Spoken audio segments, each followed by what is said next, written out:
noticed a rise in this sort of remote work across tech over a number of years now. I know some companies out of Silicon Valley, including Xavier and a few others, have gone fully remote. Envision is fully remote. And while the idea of working fully from home has its appeal, I was never particularly drawn to it. So now I'm finding myself forced in this situation. And I think that there are some practical changes, right? I'm in my guest room / home office. My users are no longer down the hall. They are a virtual space away. And I have to be a lot more mindful around everyone's state of mind and my own impact, right? I can't be fully productive.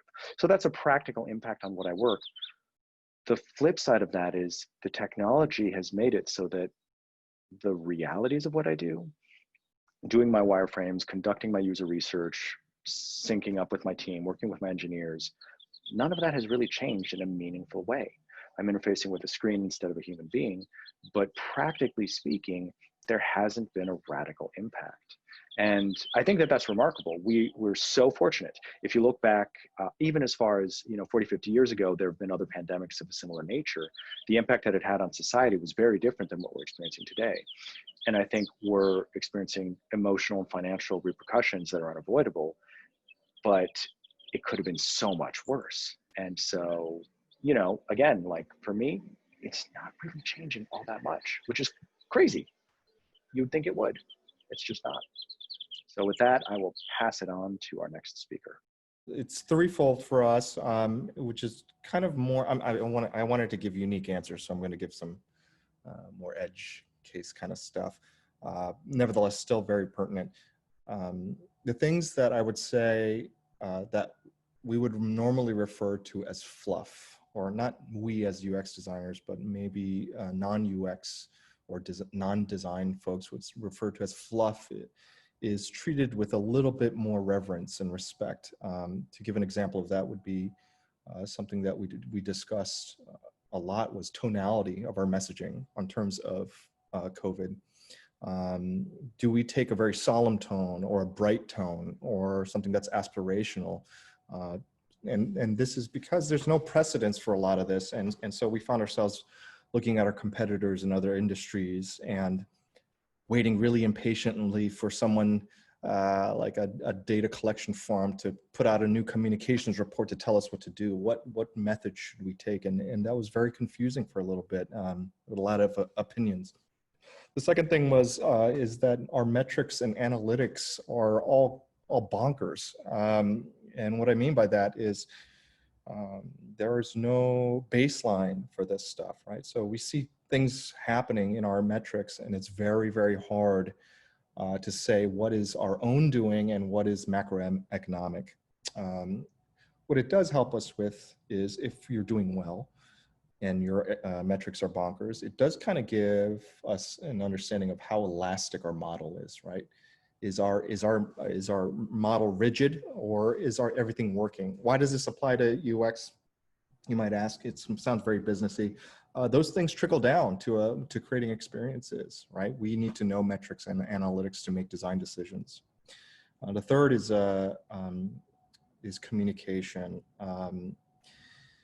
And this is more of a dilemma as a marketer and also as a product creator, is how much during this time how hard and how do we push people to convert? I'm in e-commerce, so it's all about selling, and there is a little bit of weirdness to being like, oh, we're there for you. We know everyone's suffering. Come buy our stuff, which is tricky. So I think it's important to remember that we're not the CDC. We're not here for, at least for e-commerce, we're not there for, we're not an editorial service or a public health organization.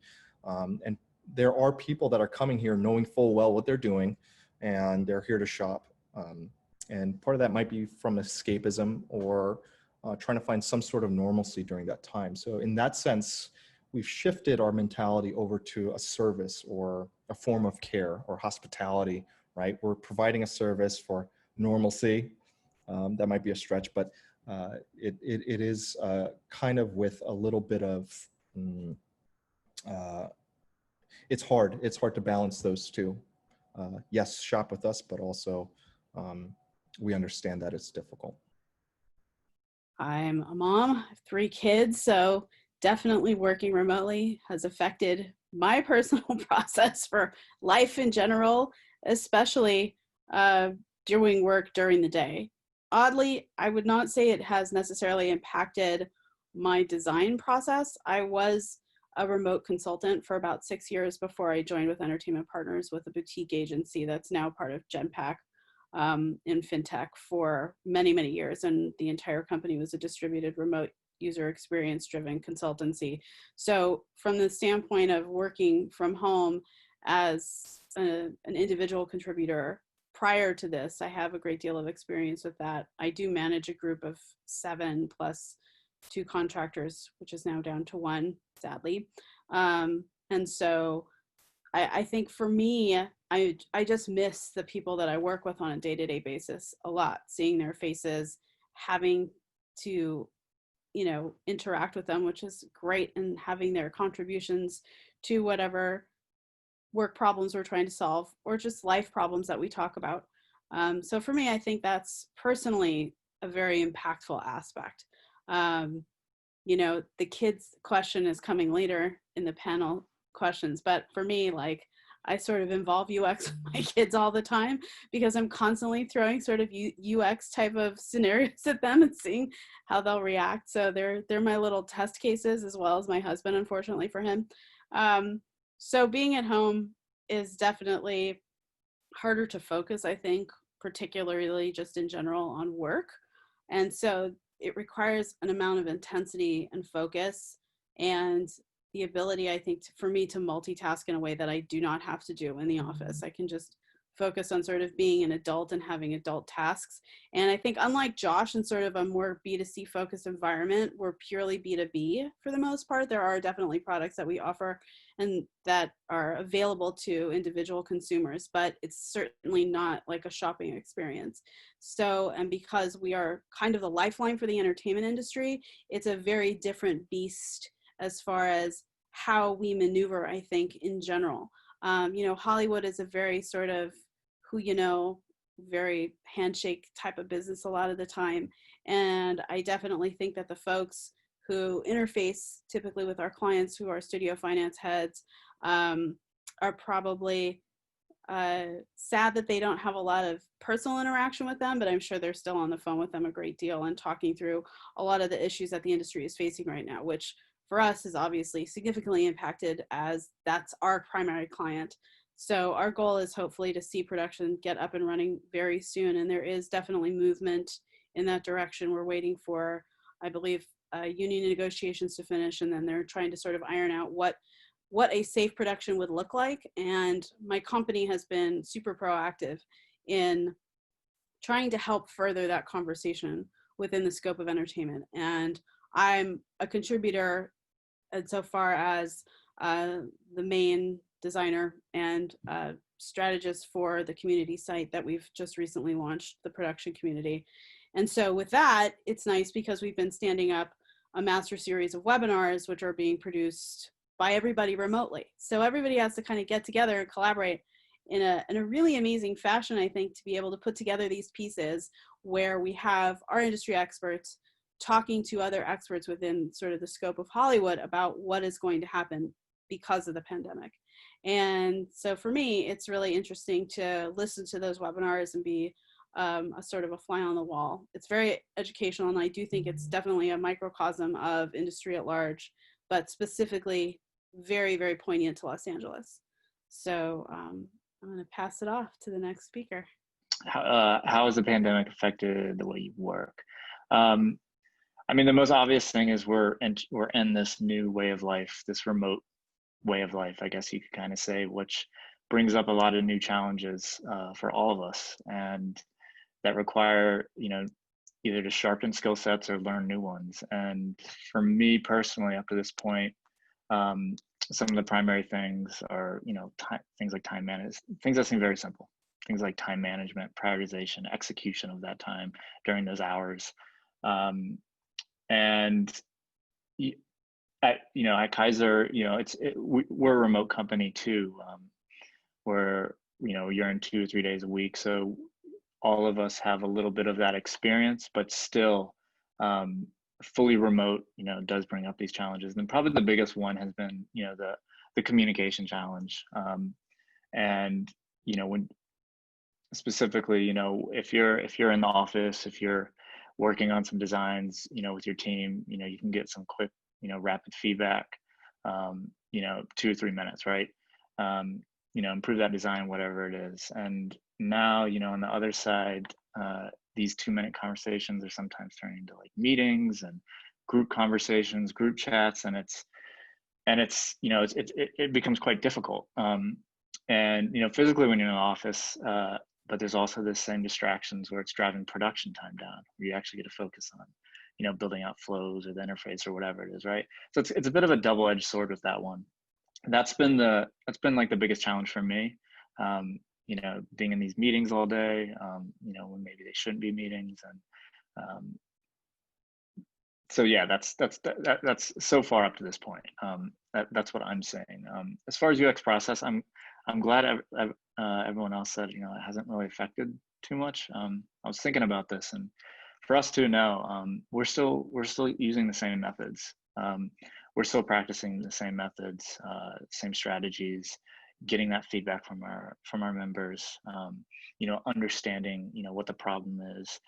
Who is it affecting, how it's affecting them, asking those questions and listening, and then coming up with a solution. So process hasn't been affected too much. Generally, we are very proactive and preventive in our design approach. And the pandemic, I will say the pandemic has caused us to kind of dip our toes into a reactive design state a little bit. And that hasn't changed the process, but it has challenged us to deliver quicker. So the design process, I guess you can say, the velocity has increased dramatically for these different cases. Yeah, but it's definitely, we're in some strange times with it. And, I think in summary, to help with, you do have to have empathy with your teammates too. For your teammates who have kids, they have a duty. They have to teach their kids now. That's part of their job. It's just, I don't personally have kids, but a lot of the people I work with and friends do. And it's so empathy is huge. I would say try to empathize with it. Try to get in a good routine. Don't do your laundry in the middle of the day, if your work hours, these types of things. Routine, empathy, and try to stay strong in the mindset. Seen an actual massive spike in usage of our software since the pandemic kicked off, and we just heard recently that we had our 2 highest grossing months ever in the history of the company, which is totally unexpected, because the expectation would have been that everything ground to a halt because nobody's able to go onto construction sites, so everything's going to grind to a halt. But ironically, obviously, if you're the owner of a large, building project, like let's take the Apple campus in Cupertino, which our software is used on, if something like this happens, you can't just stop working. So we've actually found that as a UX team, the major change we're seeing is much, much shorter turnaround times on pieces of work. And we're having new pieces of work just being injected into our workflow every day. So, some of the senior leadership team will be on calls with some of our strategic partners, and they're saying, hey, in our review software, can you build in an API that allows us to connect to this particular service because we have this problem that we're trying to deal with on site. So we're actually finding that it's been a really interesting time in terms of how we hone our skills to be really fast and really incremental in our feedback loops. So we've started to already work on implementing new solutions that, we started in, let's say, April, and, next month they're going to be rolled out onto a construction site. So it's been pretty interesting. I think above all else, though, just for me personally, not being in the office has been pretty hard. We have a pretty tight-knit team, even though a couple of us are remote. It's been really difficult just to keep up communication with people and to make sure that what you say over Slack doesn't get, misconstrued, or did you, say something in the way that can be quickly understood? Do you need to go back and kind of check decisions with people? So that tends to take a lot more time. People on my team have said they found it to be a lot more exhausting these weeks. So the end of the week comes and everybody is just totally burnt out from so many conference calls and you know, so many Slack chats and things like that. But yeah, in terms of our process, nothing else has really changed. We still do a lot of remote research, and that hasn't really changed. Hiring, we had to switch to be remote. We're actively hiring, and that was a pretty big switch for us. So, you know, onboarding, interviewing, everything has moved to online, which has had its own challenges and hiccups. But I think all in all, I am really just super thankful and fortunate to be working in an industry that is still doing really well and is actually faring pretty well throughout the pandemic. And I just, more than ever, you know, our team and I just feel so thankful every day that we still have work to do and that, you know, we're still giving back to the community of engineers and architects in a really positive way and helping them to feel like our software is making them feel less stress during this time. I think that's been a really meaningful outcome. So, yeah. I'm curious if this industry will thrive once the pandemic comes to a close. Initially, it was, like everyone else has said, not any change whatsoever, because I was already talking online to offshore teams. So no change really. I have a good design studio at home, but now it's really radically different, and it's sort of brought me to like, what's next? You know, we don't know what the next step is in a lot of areas, and so the challenges really are more like out in the world, like going to the grocery store, education. How do I help my mom, you know, utilize her Zoom? You know, she's a senior citizen. That's like a grossly neglected area from technology. So those are the challenges I'm facing.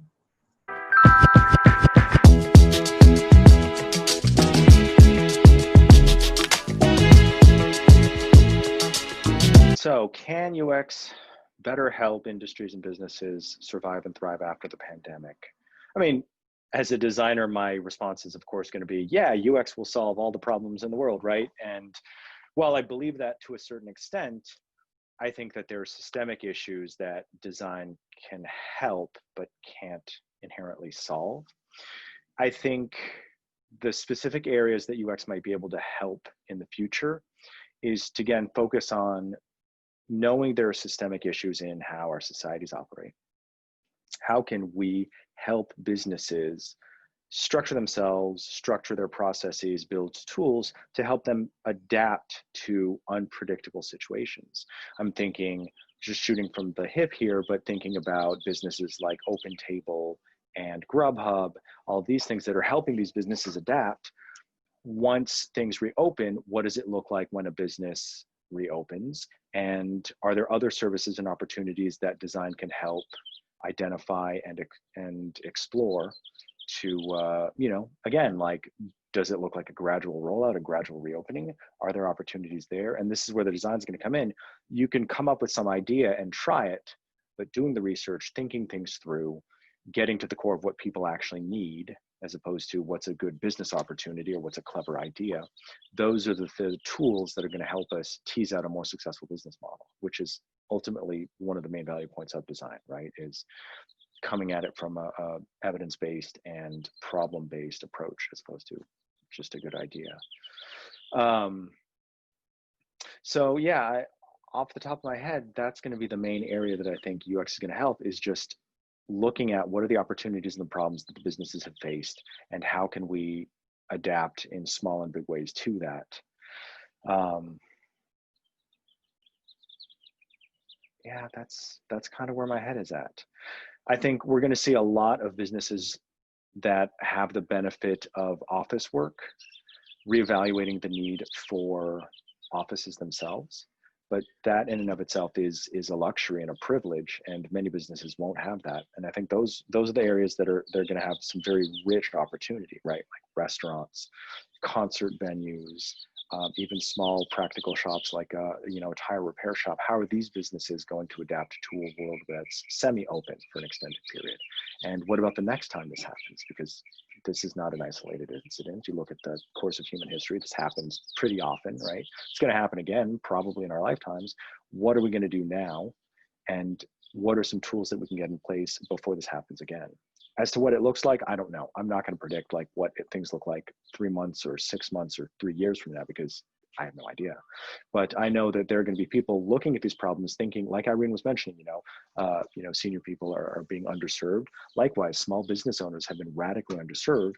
A couple smart startups have come in and presented solutions to help them, at least get by, if not thrive. What are some richer solutions that are out there that some clever designer out there is thinking like, gosh, these businesses just need to do this thing. We're going to see it. And it's going to be a combination of the entrepreneurial types who see business opportunities and the more sensitive people like us who are thinking about the human impact. So anyway, I shall pass it on to Josh.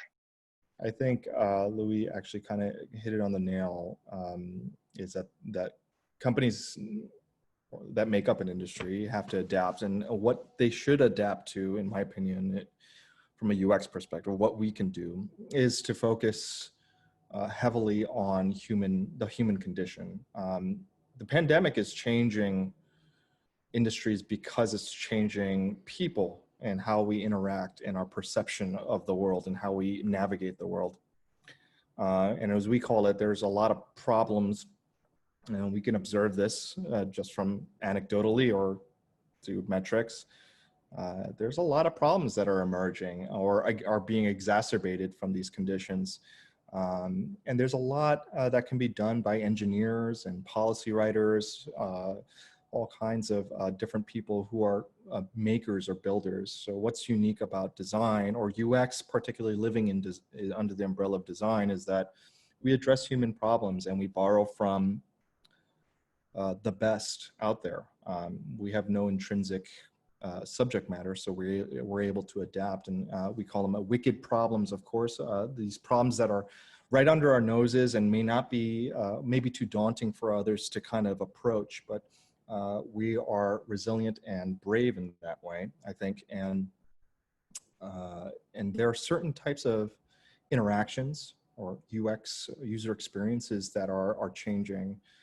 We've done a lot with technology in terms of connecting with each other, like Zoom is a perfect example, but I don't think it addresses the deeper kind of issues. And this is, again, anecdotal. I'm just giving an example. Connecting people is good, but it is an initial start. I think the bigger human, deeper issue is loneliness, for example. And how does design build for loneliness? And I know there's a couple of people in healthcare on this panel right now, and which, if you've spent time in palliative care, for example, Louis mentioned the elderly. Loneliness has been a very important factor or a tenet of designing for the elderly, but it's now permeating throughout all of us. And how do you design for meaningful interactions between people that can mitigate loneliness, and it is becoming more and more common as a human conditions. I think industries are at their best when they are addressing these kinds of human problems. And that's just one example. I hope I'm answering the question. But I think it's not that companies should shift completely what their value propositions are, but if they begin to kind of see themselves as agents of human condition, I think it would make a big difference. And the example I can give for that is, Michelin is widely known as a tire company and has always been. And yet, one of the most well-known orgs or subsets of Michelin is their restaurant ratings. What does that tell me as a strategist or as a business guy or as a designer? What does that tell me? It can't be just a tire company. Why would they ever dip their feet into that aspect of a completely tangential aspect? And what it says is that they don't see themselves as a tire company. They see themselves as stewards of a good travel experience. And that's how it all fits together. And I think when companies shift over, that reframing is not only highly innovative, but also it opens up a lot in terms of solution building. If you frame it in a unique way and you are addressing human problems, you will have unique solutions. And I think that's where innovation is at its best.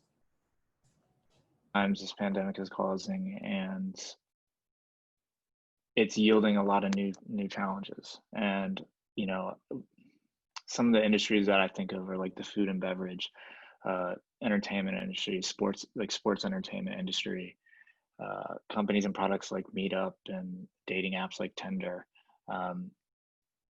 that dip both into the digital world and the physical world, or rely heavily on the physical world.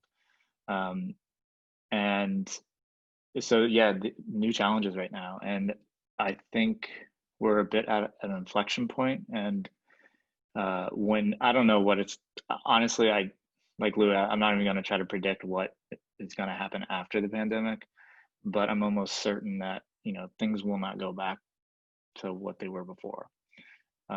And I think, you know, these industries are finding out that they have to compete in whole new ways right now. And it's a bit of, I think we're going to see, and we're seeing now, this fight or flight, and it's, you know, like adapt or die right now. And I think, like, so to answer the question, how UX can help. So, I mean, this may seem like a very obvious answer. When I saw this question, it stuck out to me. With these new challenges, again, it's adapt or die. And one of the core things we do as UX designers, you know, it may seem like a very buzzword and everything, but we're problem solvers. We're presented with a problem, and we break it down. We ask questions, we observe, and we really try to understand all of the different parts and complexities of it. And I think right now, a lot of these industries are going, or can really use that, can really use these strategies that we as designers use to solve these problems. And, you know, they may not have in the past, but they need to think of new ways, again, to innovate, to come up with these solutions, you know, so they can continue their missions. I think at the end of the day, you know, it's about really understanding your customer, and the customer is very different right now because of the pandemic.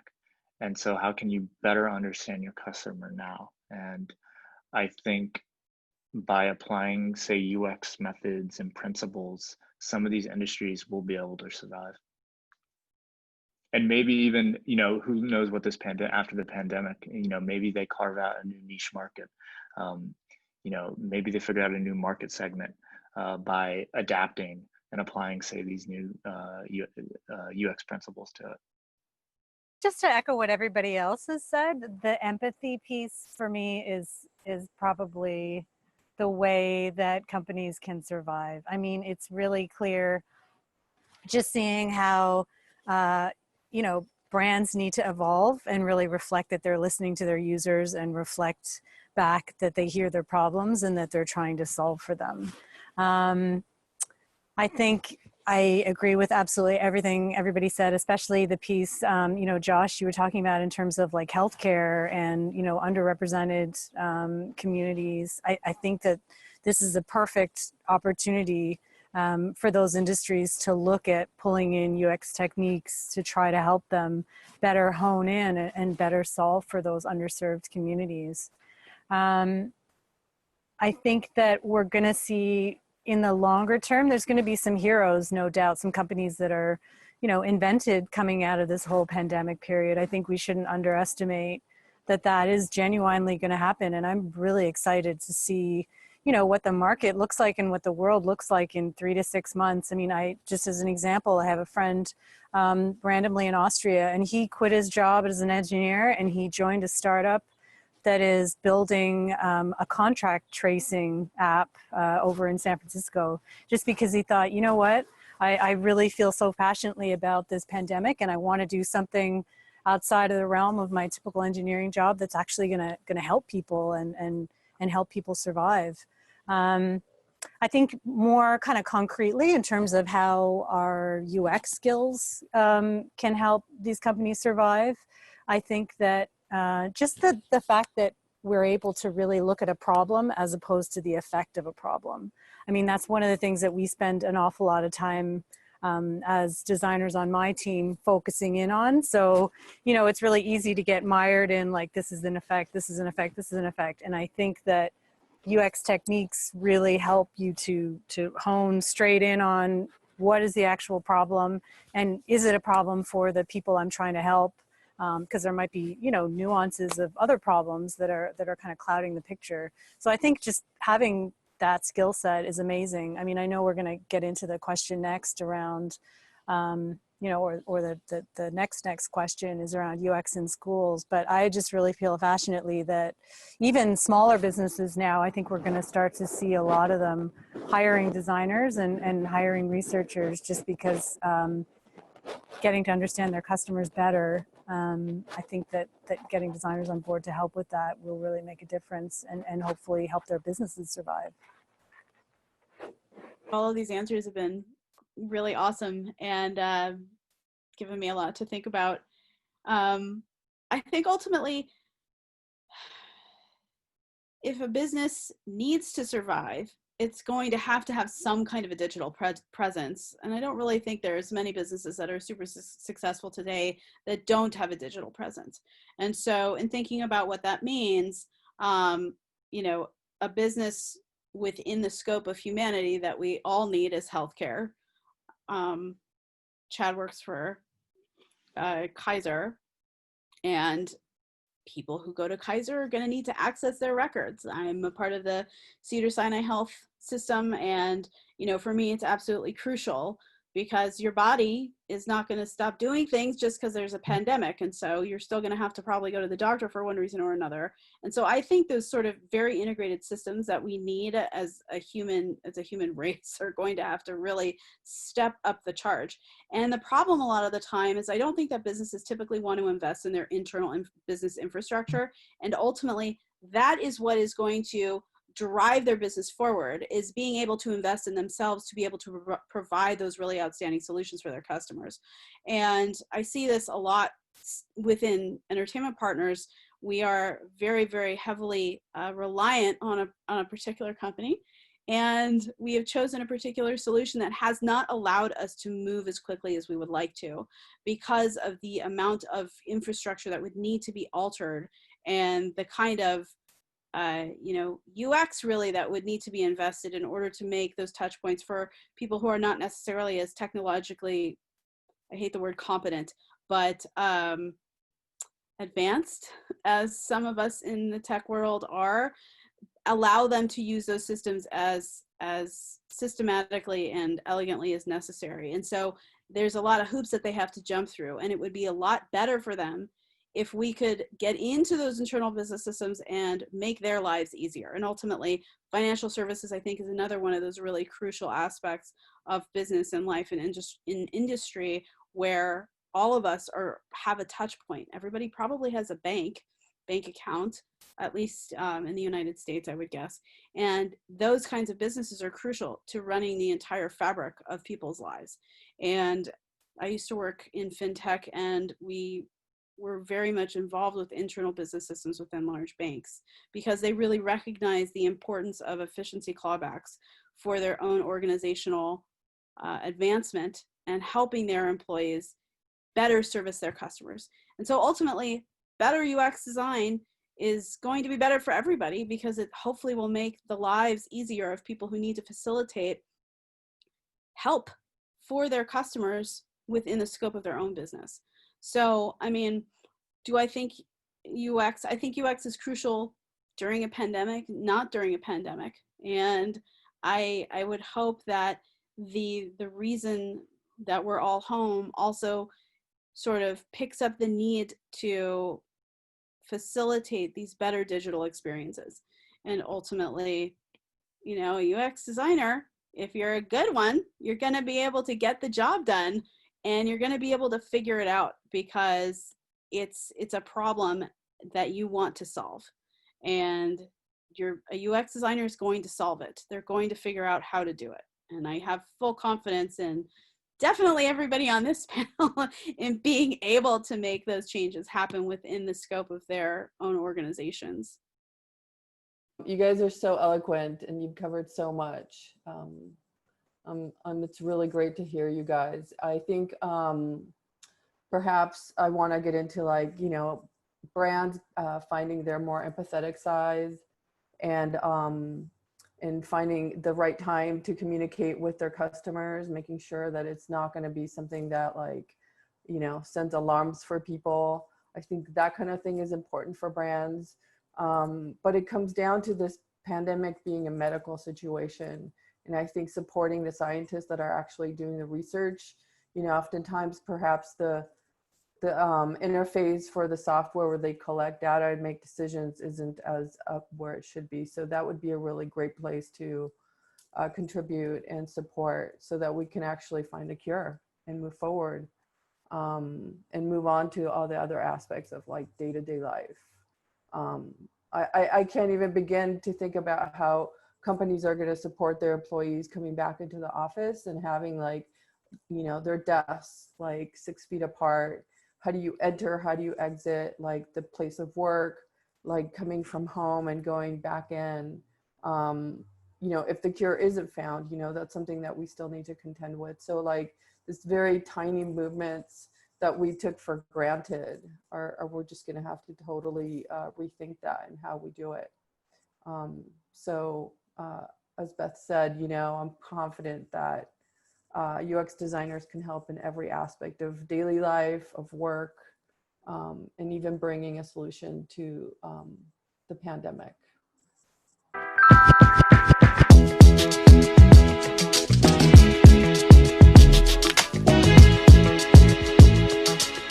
So I have strong opinions about the pandemic, and I feel confident that we will not see any long-standing changes that weren't already starting to manifest.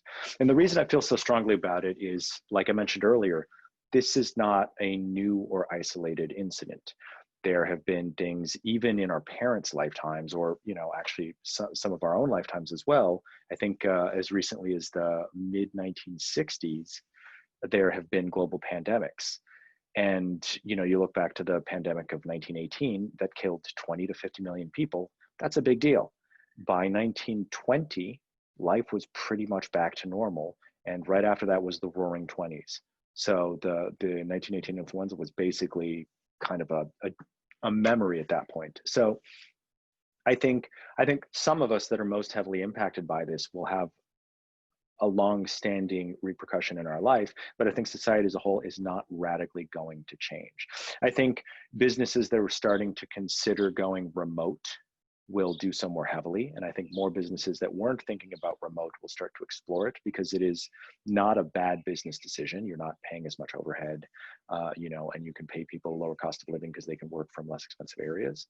But there was already a trend towards that, and I feel confident that while the pain of it is very fresh, most of us, once this is done, a couple of years down the line, are going to remember it simply as that bad period that was, you know, uncomfortable and to certain people tragic, certainly, but I don't think it's going to stay anything more than that.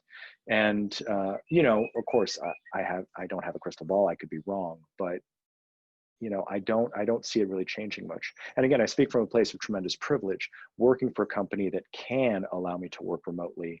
It's even an option, right? Like I'm so lucky to have that. Millions of people just in my city don't have that luxury. And I think that once this is all done, some new startup might be offering them some service to better help them do their job or whatever, but the meat and potatoes of what they do, you know, working in construction, working in film production, working in the food industry, working in events, working in entertainment, those things I don't think are going to radically change, at least not in novel ways. And certainly happy to be wrong on that and curious to see how it shakes out, but I'm not anticipating anything radically different 5 years from now. So, but still, it's a spicy question and I like it. I think long term, you know, history repeats itself. Long term, probably not a massive. I'll be very short with this answer too. I know we're short on time here. I think long term, it's not. We're going to see things kind of fall back into place, sort of speaking.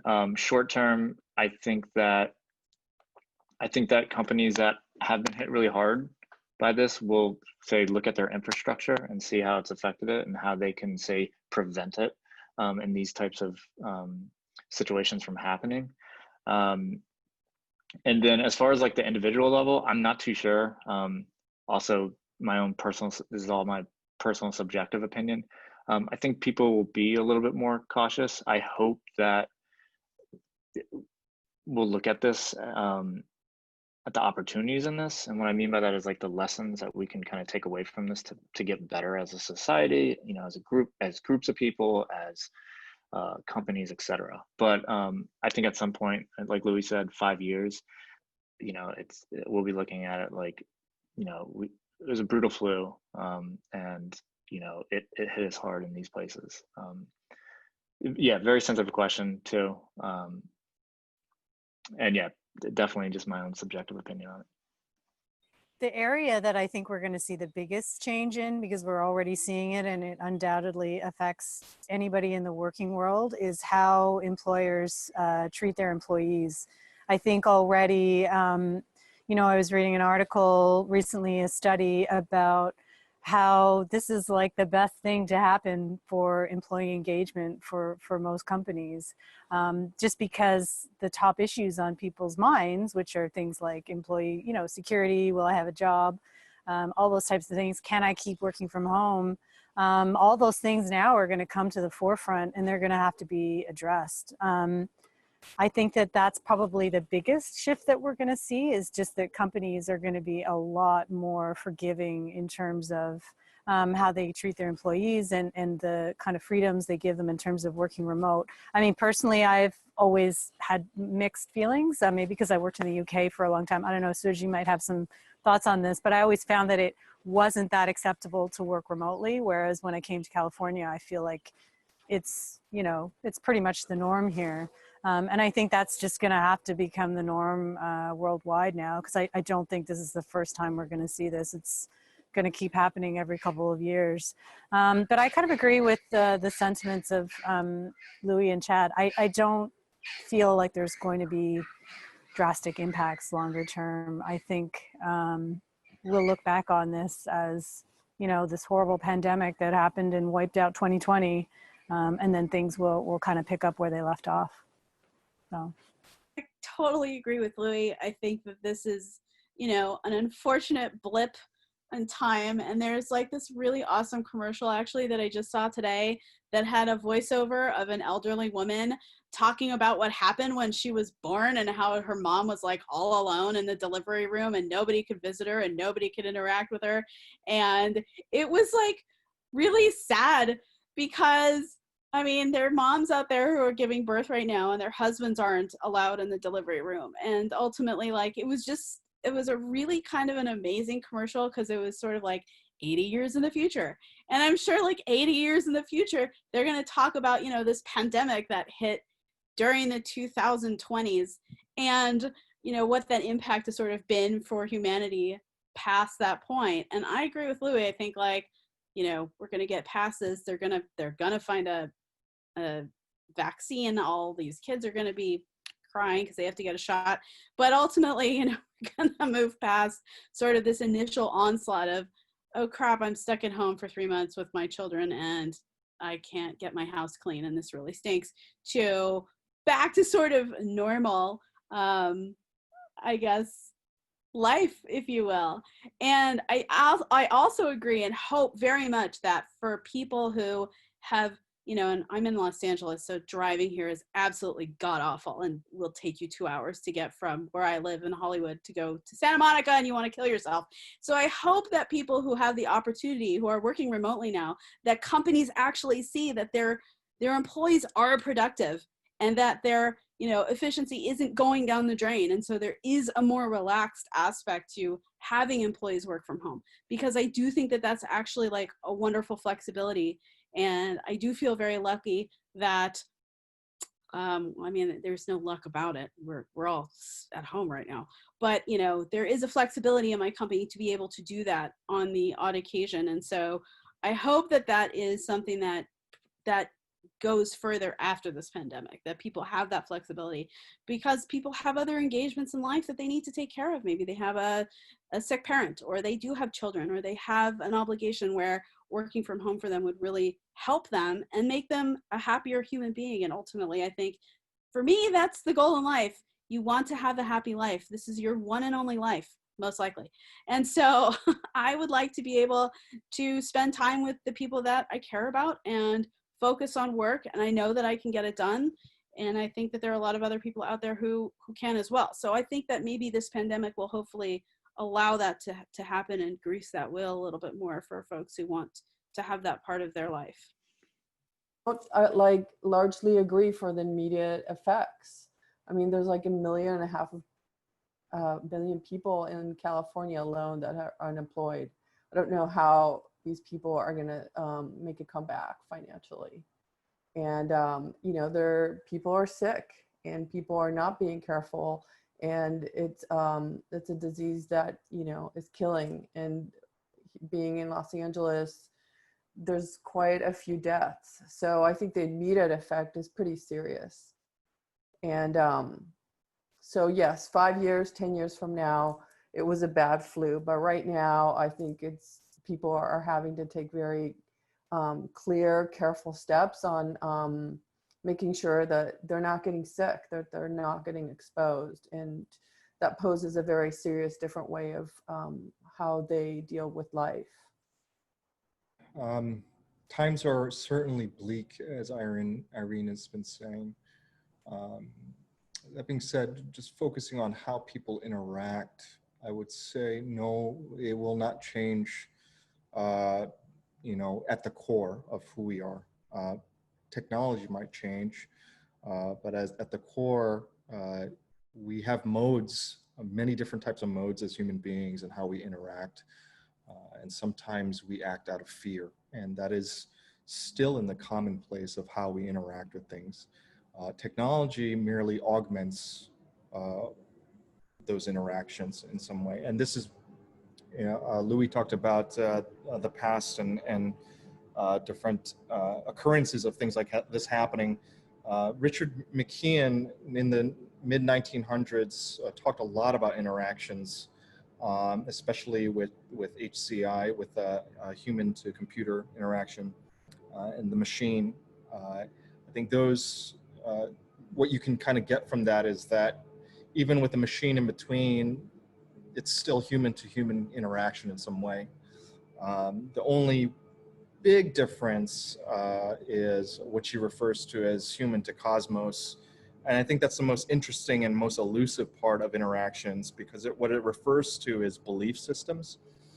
And so maybe Irene is kind of alluding to this, is will this affect our trust in things? That's where I would see something happening,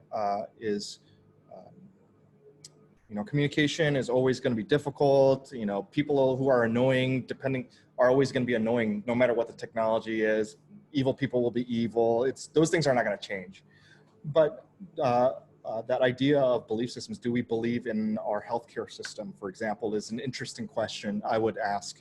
Or I'm not trying to stir anything up, by the way, or cause any trouble here. But we're seeing a lot of interesting things being exposed with governments across the sea. As well as our trust in each other. Those things are the things that I wonder. And it's also very dangerous area to have a change, and it's scary. And so, no, on our day-to-day, I do not think things will change, but if there is something, it might change our perspective. And that's what we design for, is beliefs and our trust and things like that, I think. And so what matters may change, yes.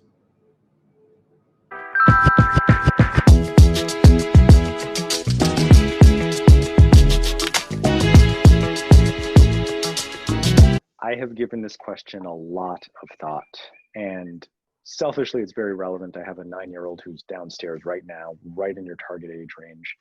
And I've been thinking about what would it mean for him to learn the basic fundamentals of like design thinking, as much as I hate that term, it's a good shorthand, right? So like taking a user-centered approach, thinking about what are the people using the tool or product, what are the problems they're facing. Let's start with that as an initial hypothesis and build around that.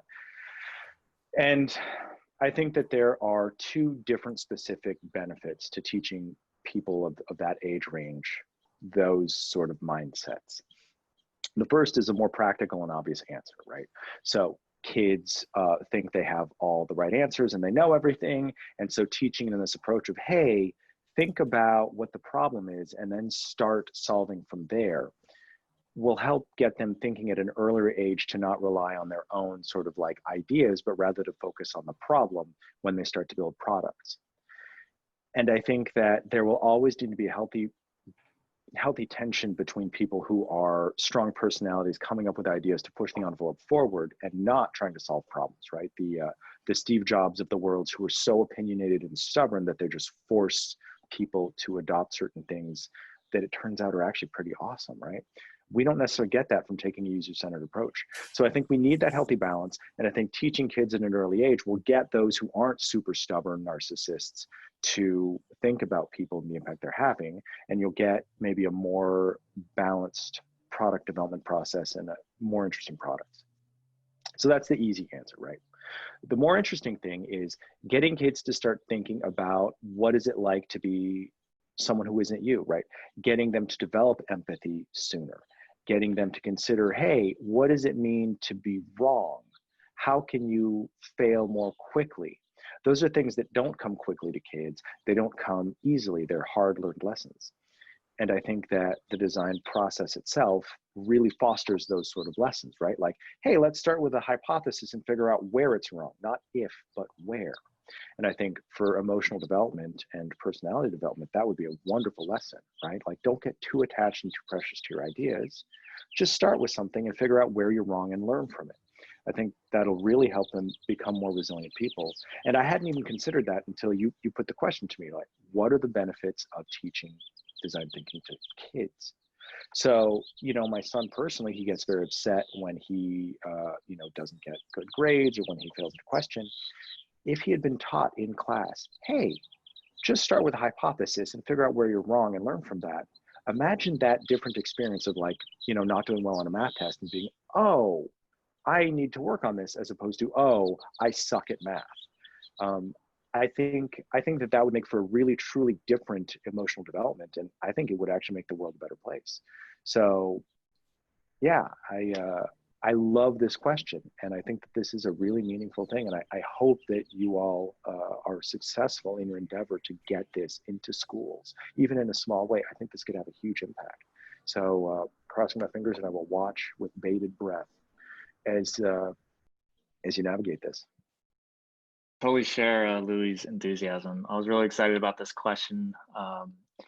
And Suj, when you had showed me what you had showed previously in the deck, the effects in Estonia, it's awesome. And I think this would definitely benefit society. Everyone needs a little bit of this, not even just kids, but like everyone needs to understand this, not to, build the next, Apple or, whatever technology, but from when I was thinking about this question, the first thing that stuck out was empathy. Most, in my experience, a lot of kids, I should say, they, the world revolves around them and it's not their fault. It's just like, it's what they're used to. And teaching UX, this creative process to be patient, to ask questions, to wait, to observe, I think will only help. I think it'll add to emotional intelligence. I think, EQ is so important. And the idea of bringing this to kids early on in life is really exciting to me. And it's not even about designing or building a product that like solves all these problems to me. It's more of like how they can interact with other humans in a way that it's not all about me, and I need to understand you. And I think people forget, at least sometimes I forget, the idea of empathy. Empathy doesn't mean you have to actually agree with someone. It's just understanding their perspective. And I forget, I saw a quote somewhere, but it was something like, just because I disagree with you doesn't mean I hate you. And people get caught up in that in a lot of different areas of life. And I think if we can kind of get that going at a younger age, we're going to see, we'll see awesome products, of course. Technology is, Moore's law, it's never ending. But I think society may become a little bit more grounded, where people aren't forcing solutions onto people and situations, rather than working with them to come up with one. So yeah, I'm really excited about it. I hope we see this too, and I'm definitely looking forward and standing by.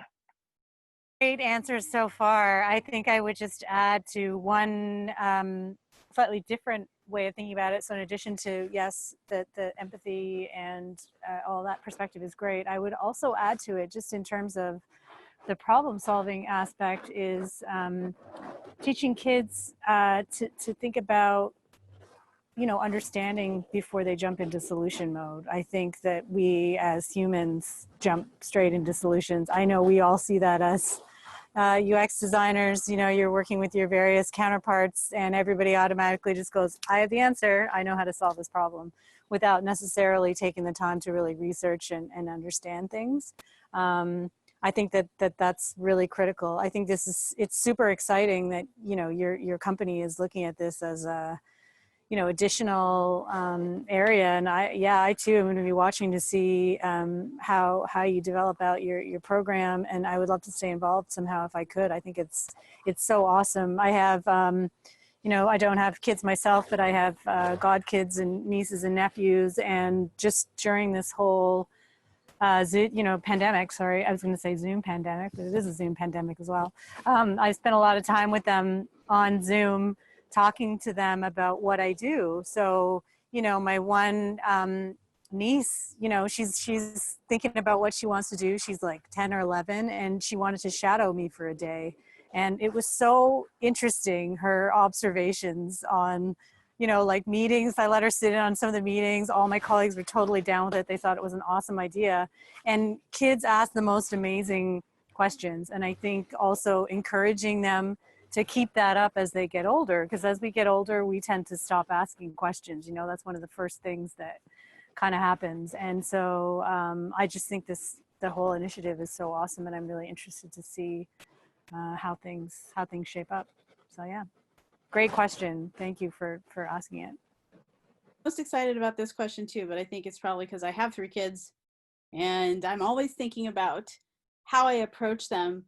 And I always kind of have a UX hat on a lot of the time, because I want them to know that their opinion matters to me, even though they're not a grown-up. And so I try to elicit feedback from them all the time, and give them choices and give them scenarios and ask them how they would feel if, constantly.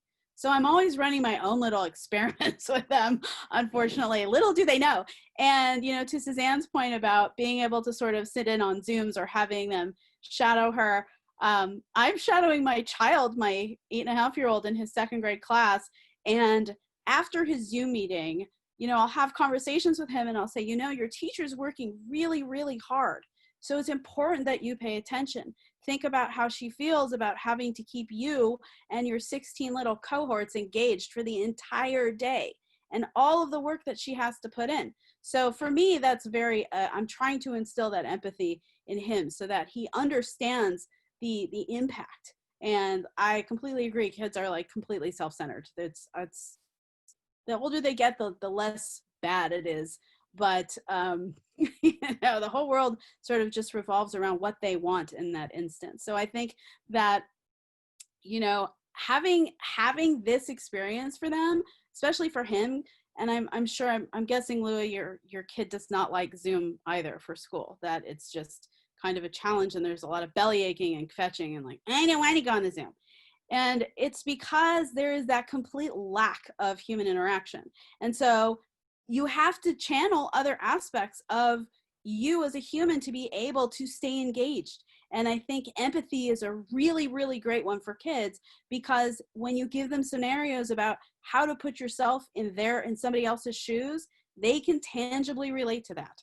And so, you know, for me, I think UX is a great soft practice to have in an environment with children, because I think there's so many little avenues and so many ins that one can sort of inject into a daily kind of exploration for them that adults can figure out, parent or not. And anybody who is willing to sort of take that time with a child and allow them to understand a different way to think about something in a different angle, I think is miraculous, especially if they like it and they have a conclusion that they can draw on their own and sort of find something, a core nugget to take away. Also, really love this question. I don't have kids of my own, but working in children toys for 15 years, I've run a lot of photo shoots, you know, and I have an understanding of their attention span. And I certainly have worked in games and puzzles. And so I think UX translates into being gamified and having repeatable, viable gameplay. And I think it would be a fairly easy transition if it was properly like characterized into each like stage of growth for kids. And I can't wait to see where young kids' minds run with it, you know, where it's like built into the matrix of their thinking, and then run off and become advocates for UX into our society. And I think it's super exciting. Also, very much love this question. I think it's wonderful what you guys are doing, and very brave what you're trying to do. And I think teaching designs in school would benefit society immensely, despite its delayed effects as kids grow. And depending on how old they are, I think, design as we have kind of defined it is very much a high form. And so it would be very important that you break it into individual principles or tenets of design and find precursors for them, like compassion, maybe empathy. Some kids have it, some don't. Compassion is something that is might be a little bit more tangible. Objective thinking, something very difficult to do, as Louis had mentioned early on, but it is a precursor to non-biased thinking. Patience, diligence. But empathy, back to empathy, it requires a lot. Not only does it require logical thought, but a controlled emotion. And thirdly, character, the ethical and moral voice we have in our head. And that's still developing for a lot, depending on what age you are. I think if you put it in a form that is highly graspable in actions, for example, something that is very common that I've observed with children and myself as well when I was a child is advocacy. That is an action that can be synthesized later on to be understood as empathy, right? So kids will stick up for others. They know when they see bullying or if their younger sibling is getting bullied, and they'll advocate for them. So those, I think, what I mean by precursors or prerequisites are things that mean something much larger but are more graspable forms. I think there's an appeal to design and UX because it is one of those practices that does not have an intrinsic subject matter. I think that's what's really appealing, was appealing to me, because I like to do a lot of things. I had a lot of hobbies. I did a bunch of stuff. And so kids, as Irene said, gamification, this is ripe for gamification, to do different things and try different things. Do I think it's doable? I think it's gonna be really hard. I know, yeah. Sorry. I think it's gonna be really hard, but if you can do it, holy cow! I think it'd be amazing. And at the same time, hopefully, I won't be still doing day-to-day UX stuff, so I don't have to worry about losing my job to the kids that you're going to be teaching. Hopefully, I'll be able to hire them and then use them for good. Bye.